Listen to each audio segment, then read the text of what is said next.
Never heard of that one. Assalamu alaikum wa rahmatullahi wa barakatuh.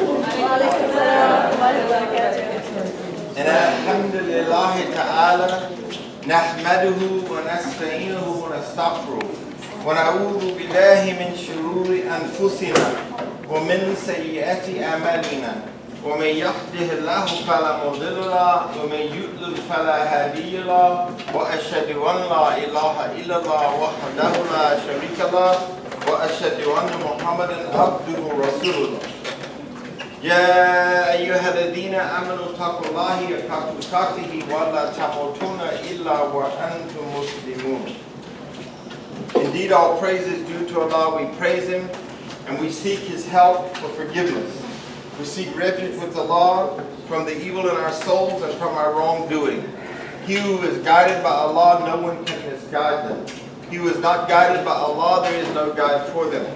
I bear witness that there is no true God except Allah subhanahu wa ta'ala, and that Muhammad sallallahu alayhi wa sallam is the servant and messenger. O you who believe, revere Allah as He should be revered, and die not except as Muslims. Amma ba'd. I'd like to welcome you to ISLAM, the Islamic Society Leading American Muslims, an organization established for da'wah and empowering, educating, supporting those people that have come this way, whether you were born into Islam or you embraced this religion some years after you were born. So we are here to provide love, nurturing, and support to you, and therefore that means we have a policy that we do not criticize, and if anybody criticizes you, let me know and I'll beat them up in the parking lot. Okay? I get my boxing gloves out. And now that Lamia isn't with us today, I can say that again. She gets tired of hearing me say that. But I say it because it's very important for you to understand that ISLAM is trying to create a space where no matter where you are in your spiritual journey, you feel safe and you feel comfortable and you feel non-judged. And we really want that for you because it's very painful and it's very hard to grow when people are beating you up. Does anybody here feel like that's a conducive environment for growth if somebody's criticizing you all the time? Nope. Well, it wasn't for me, and so I'm trying to create an environment that is conducive for growth and empowerment. So we welcome you. Is anyone here for the first time today? Yes, would you please introduce yourself? I'm Maria, and my sister Sandal. Welcome. My name is Amr, and I'm the dad. MashaAllah. I'm very happy to have you today. Alhamdulillah. Anybody else here for the first time? Can I ask you how you heard about the class? Well, my mom is really good friends with some of the people that come here. So she Alhamdulillah. talked to them and she told me about this. Alhamdulillah. Well, we're very happy. We hope that this will be the first of many times that you've come. Inshallah. Okay. So just a couple of announcements. April the 26th will be our next potluck. And last night, I just have to say this. I felt like we had such an amazing potluck. If you missed it last night, you really missed something. The food was outstanding.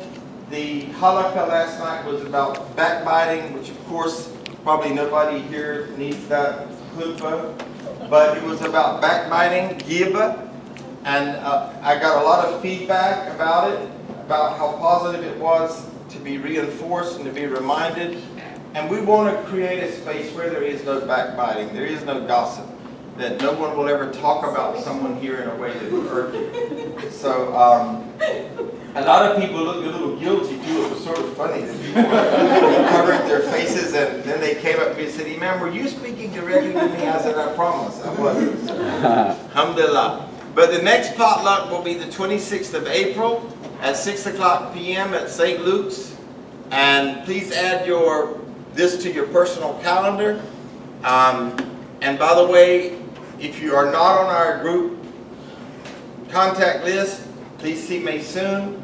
And Maysoon is in the corner back there. She's standing up now. My number's on the board. If you guys will send me when you send me your number, I'll get your number and then your email address and I will add you.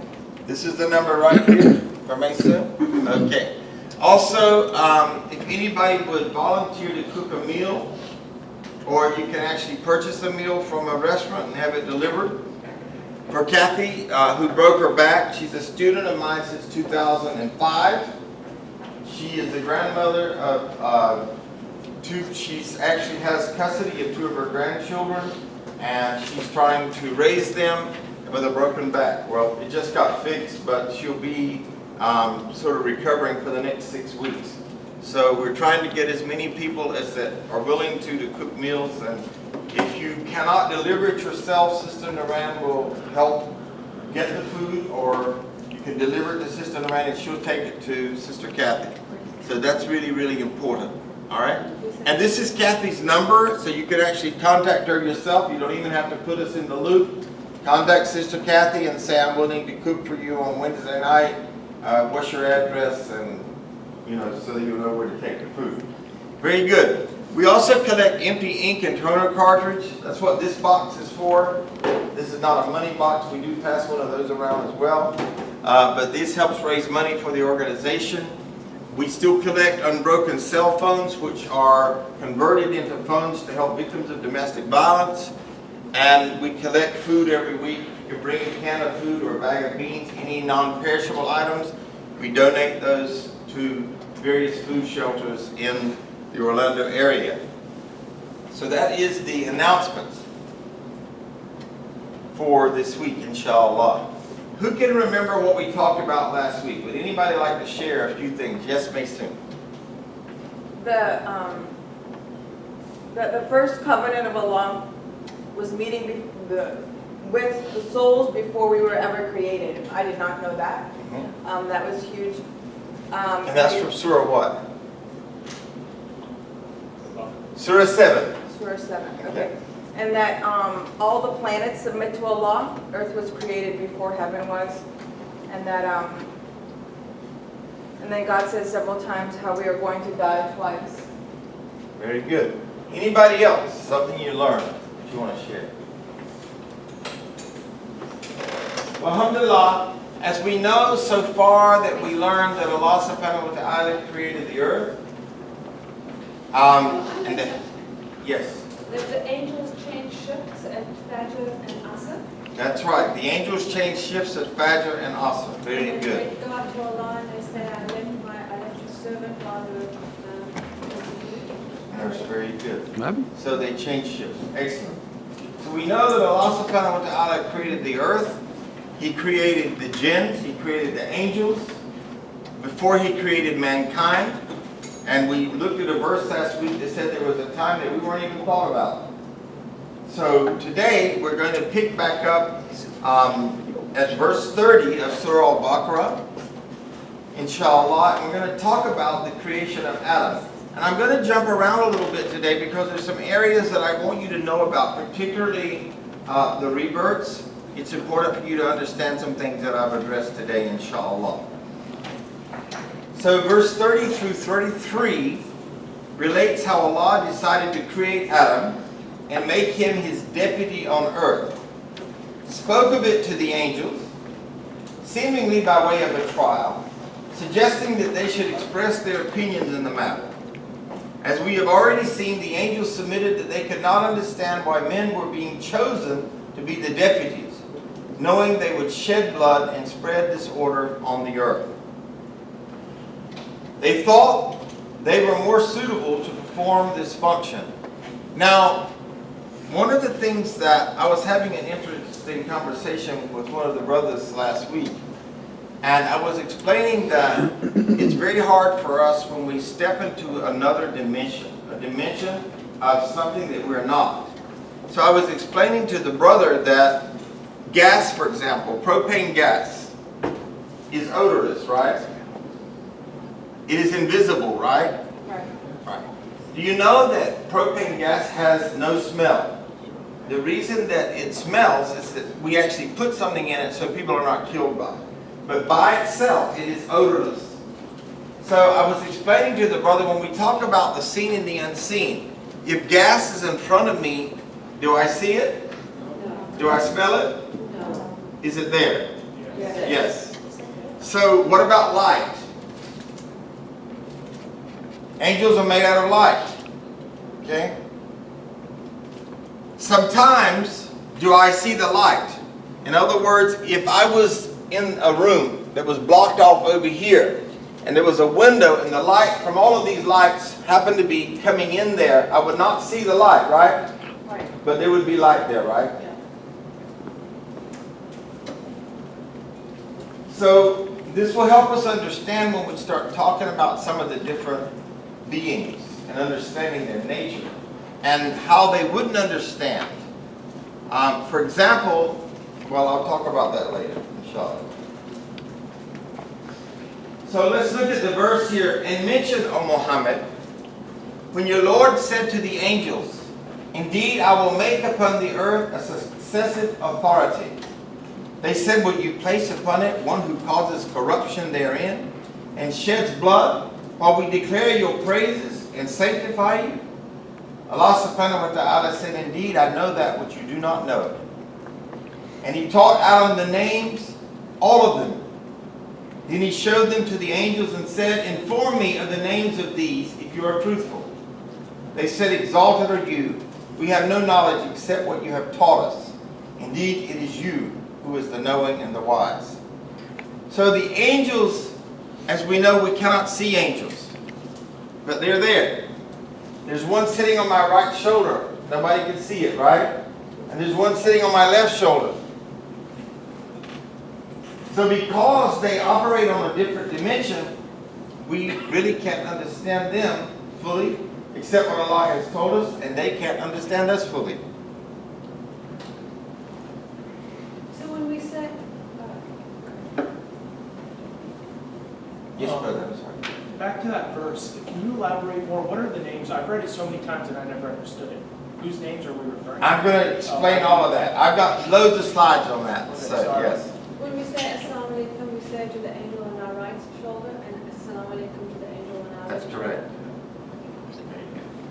So verse 33, he said, O Adam, inform them of their names. And when he had informed them of their names, he said, did I not tell you that I know the unseen, the al-ghaib, aspects of the heavens and the earth?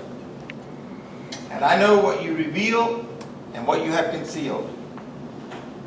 So let's talk about the angels, the nature of the angels for a second.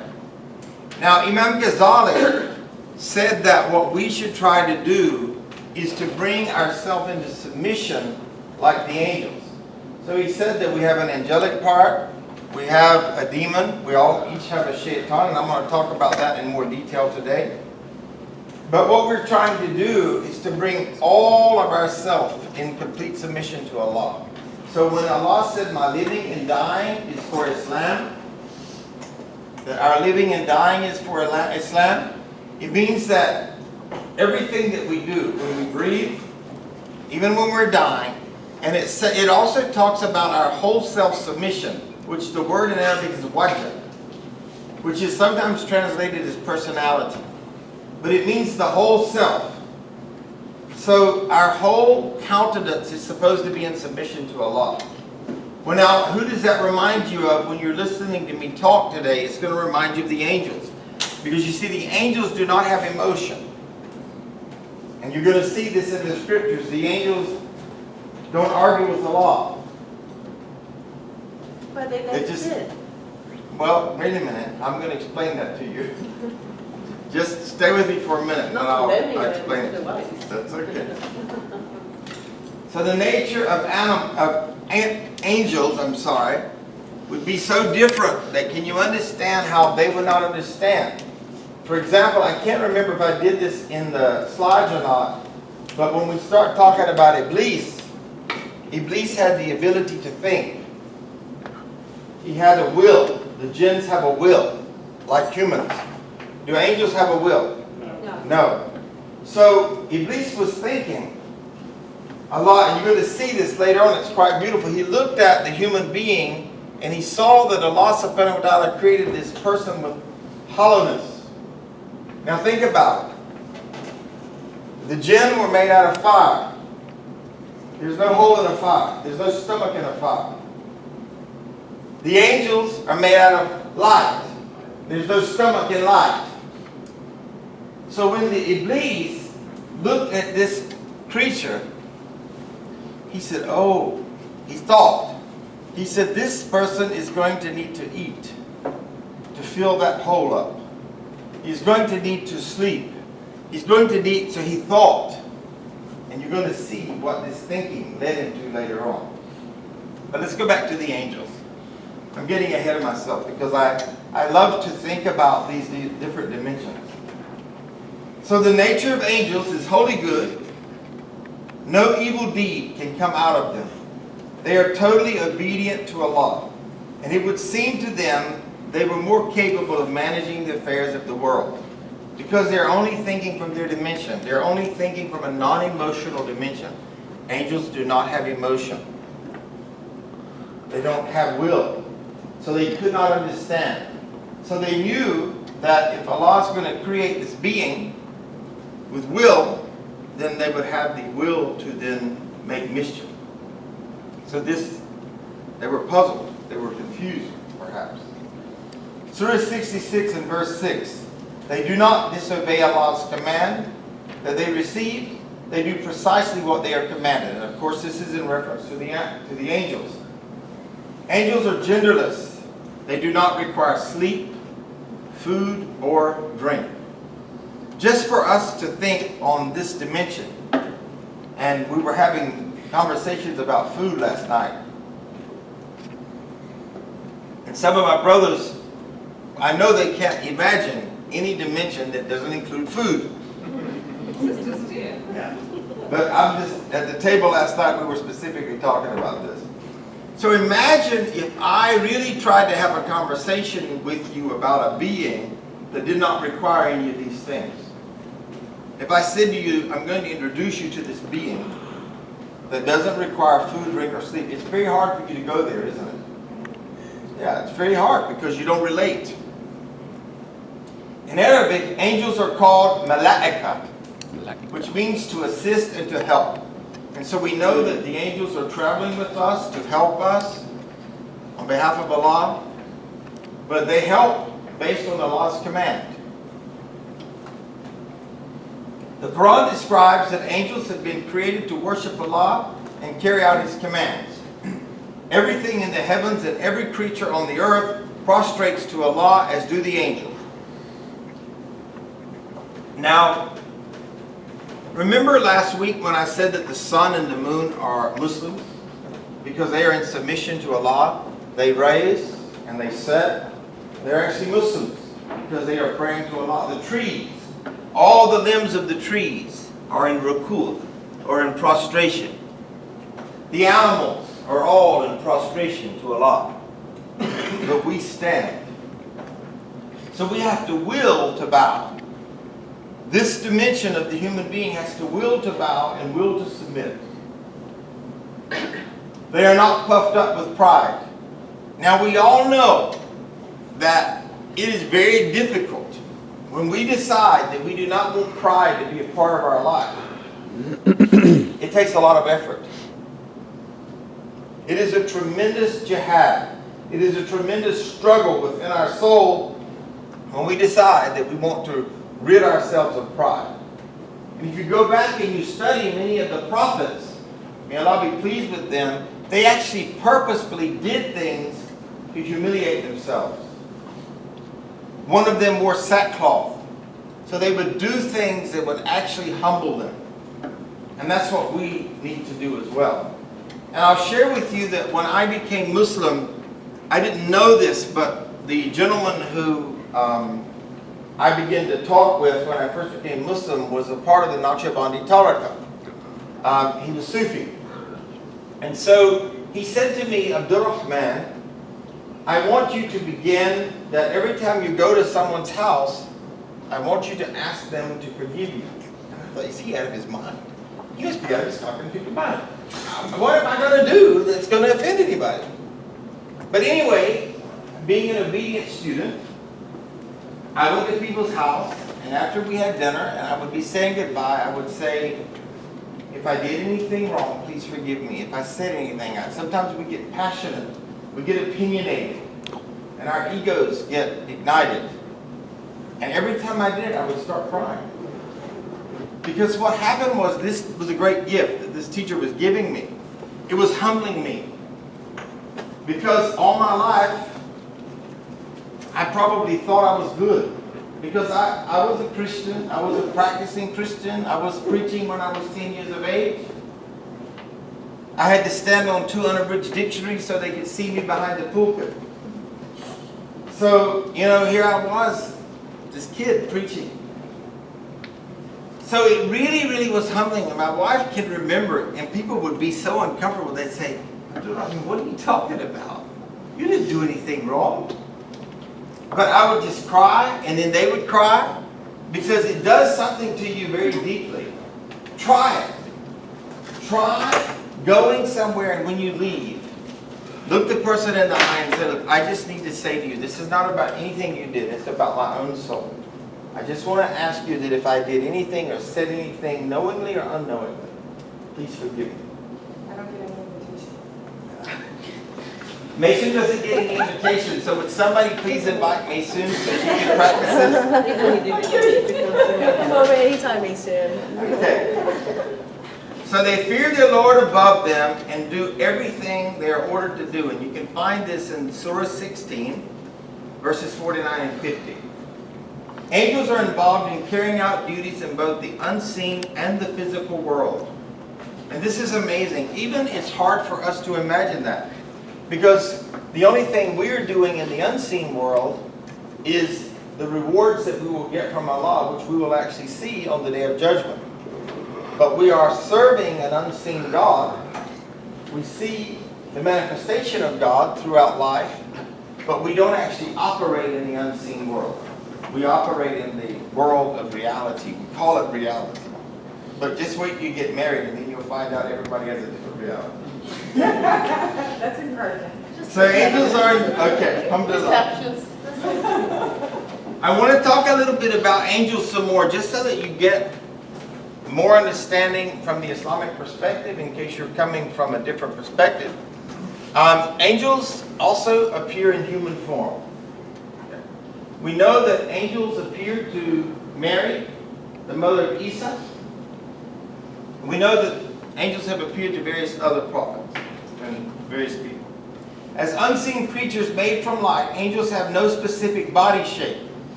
And that in and of itself is another challenge for us. It's part of faith. It's part of the unseen.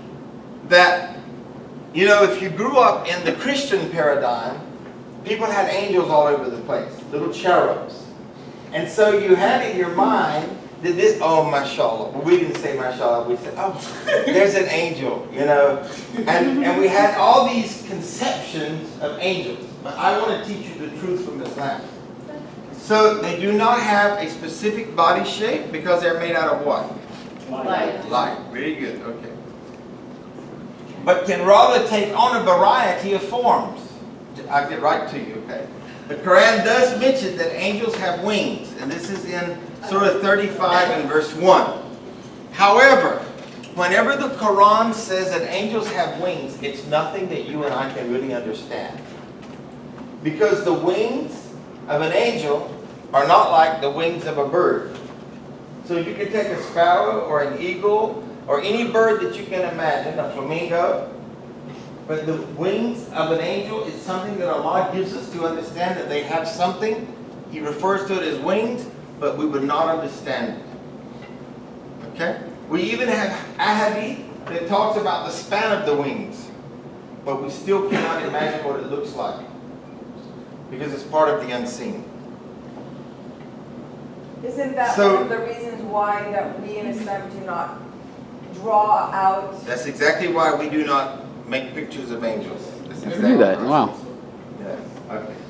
So Muslims find it blasphemous, for example, to engage in making images of angels as cherubs sitting in the clouds. It is believed that angels can take the form of human beings when required to communicate within the human world. And I've shared a story before, and I don't know if all of you have heard me before, but I believe that I had an encounter with angels in the desert one time. I was traveling across the desert, Arizona, and my car caught on fire. And I know this sounds really crazy, but I blew the fire out. And so my wife was breastfeeding 3 children at the time. And when I saw the fire, I didn't start blowing because I knew she would panic. So I just went to the car and I said very calmly, I want you to take the children and walk as far as you can walk. That way. And she did. She obeyed me, just like that. No question. And so here I could see my wife probably literally a quarter of a mile from the car with 3 children. Now I'm feeling like, you know, Sarah, when Ibrahim alayhi salam was called up to the mountain, when he saw a light and he went up for help. Because I'm just thinking, oh my God, you know, my wife's breastfeeding, I've got these 3 babies, my car's on fire, it's 113 degrees in the desert, what am I going to do? And so I then went and blew the fire up. And I prayed, I just prayed and prayed. And then all of a sudden someone came in a car, and they looked to be very, very old. And they said, can we help you? Now, I'm really afraid because I'm thinking, I'm not going to leave my wife and kids here on the side of the road here. And they said, we will take you to AAA. I said, yeah, right. Yeah, you're going to take me to AAA here? So, but the man looked to be about 90 and the woman looked to be about 150. I'm serious. They were very ancient looking. But I got in the car with them and they took me to this corrugated metal building.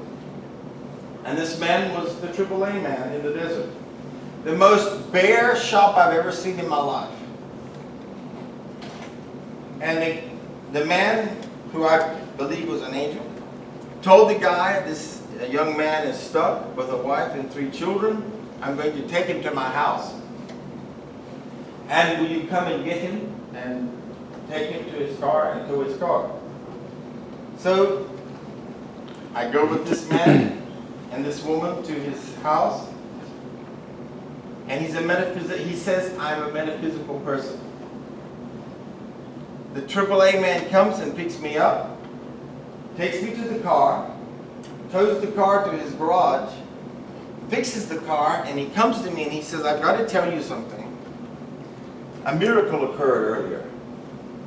He said, there's no way in the world that in the 5 senses realm that a man could have blown that fire up. He said the amount of soot on the car, on the hood of the car, and the way the wires were melted, there's no way that a man could have blown that fire up.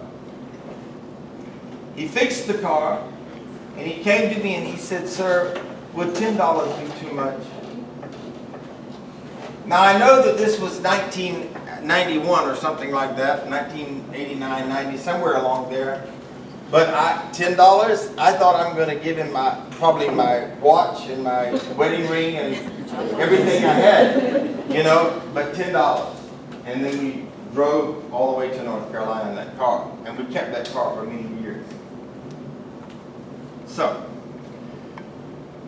alhamdulillah, Allahu A'lam.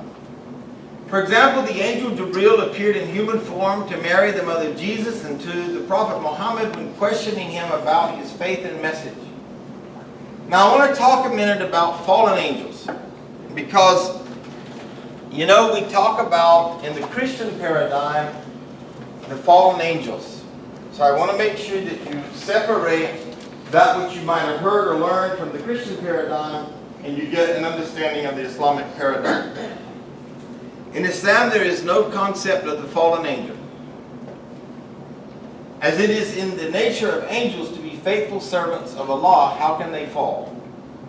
That's an oxymoron, right?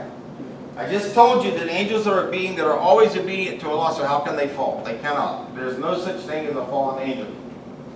They have no free choice to disobey. You see, angels will never picket. They will never protest. Bees will never protest. The animals, the instinct that Allah subhanahu wa ta'ala put in the animals, you're never going to walk by and see a dog protesting and saying, I don't want to chase sheep anymore. You're not going to find a bee holding a little picket sign saying, I don't want to make honey anymore.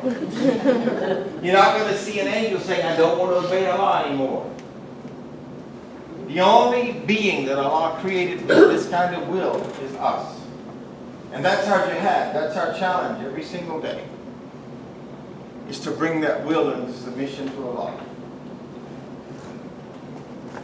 Unseen beings who do not have free choice and who are often confused with fallen angels are called jinn, demons. So jinns have choice. The most famous of the jinn is Iblis.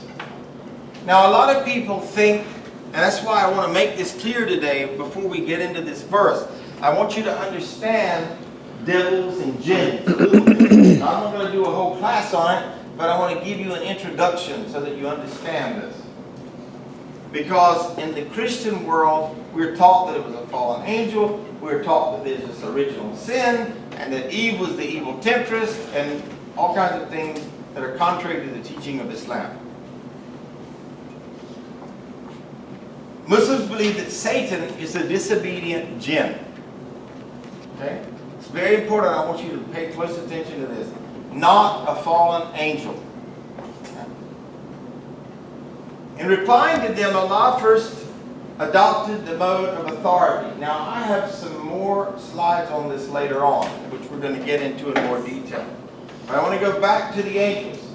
So in replying to them, Allah first adopted the mode of authority and told the angels they knew nothing about the nature and the needs of deputation on the earth, and that He alone knew it fully.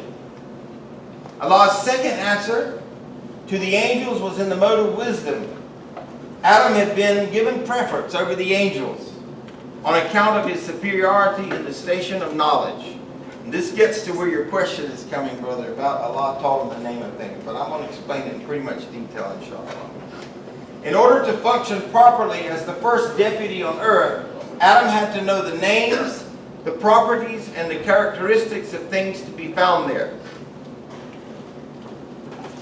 Now remember, we're talking about a whole new dimension in terms of putting something there. Okay? Why Allah discussed Adam's creation with the angels? Allah is all-knowing.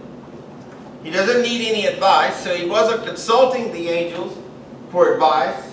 But I'm going to show you why most of the scholars believe this story was placed there. In Surah 21 and verse 23, He cannot be questioned as to what He does, His acts, but they will be questioned. So Allah cannot be questioned about what He does. We don't question it. That's why we have faith. Because faith is there's no doubt, there's no rain.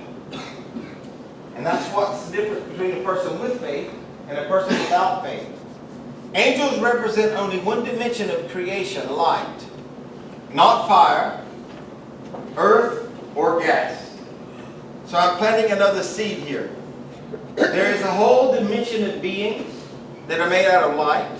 There's a whole dimension of beings that are made out of fire. There's a whole dimension of beings that are made out of earth, and that's us.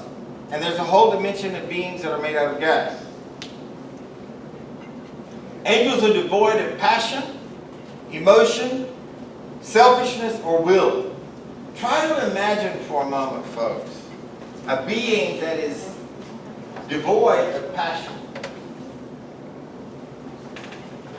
devoid of emotion, that doesn't have a desire, like, I just want some chocolate ice cream right now. As a matter of fact, I want Ghirardelli's, or I want Haagen-Dazs, or I want Twisty Treat, or I want whatever. Just no desire. It's beyond the capacity for us to understand a being that would have no passion and no emotion. Don't feel jealous. Don't feel angry. Don't feel envious. No emotions.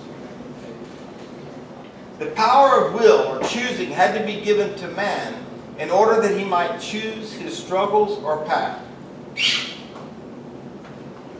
The power of will, when used constructively, when it is used aright, gives him mastery over his own fortunes and over his nature, thus bringing him nearer to a godlike nature or consciousness, which has supreme mastery and will.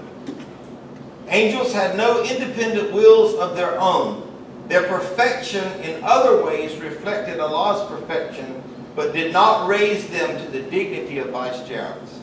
And this is really, really important, folks. I want you to understand that when we look at these angels, we think about these pure beings that only obey Allah. But really and truly, it's not that big of a deal. Why? That's all they can do. Because that's all they can do. They don't have free will. So when a human being raises themselves out of the lowest of low, out of free will, to the highest of high, that's a big deal. Because you see, the Quran says that we were born with an uneasy spirit. So when a person who was born with this uneasy spirit is able to bridle it, is able to bring that into submission to Allah, is able to say, no matter how uneasy I feel, I trust in Allah. I completely submit to Allah subhanahu wa ta'ala.